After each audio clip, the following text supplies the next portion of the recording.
They wanted to turn it into an amusement park and to destroy it and to poison it. They treated this as this was their home because this provided their sustenance.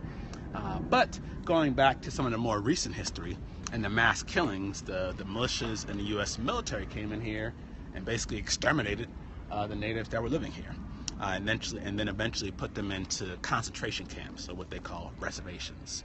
So, you know, I know in the news recently we had a big to-do about the mass shootings in Las Vegas, but America was founded upon mass shootings. This land I'm standing upon was founded upon mass shootings. One of the first books I read when I was very young was about Wounded Knee, about how the U.S. military just went into a Native American village and just, you know, literally machine gunned about 300 people, men, women, children, and babies. We have the massacre at Black Wall Street.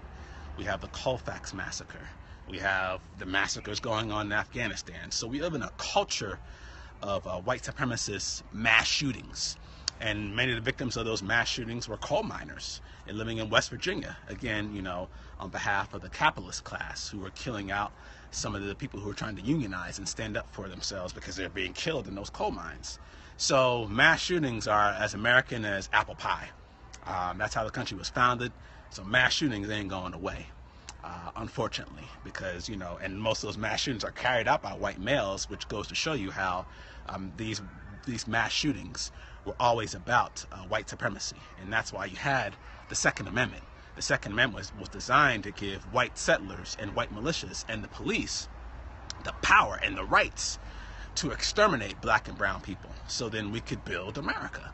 So, you know, people talk about, you know, standing up for the American flag, you know, that's like standing up for a flag of genocide, because everywhere that American flag has gone, there's been people that have been buried knee deep, so they can't stand up for the flag.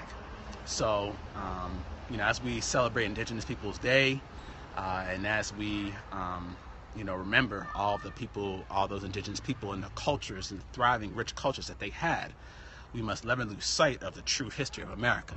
It's not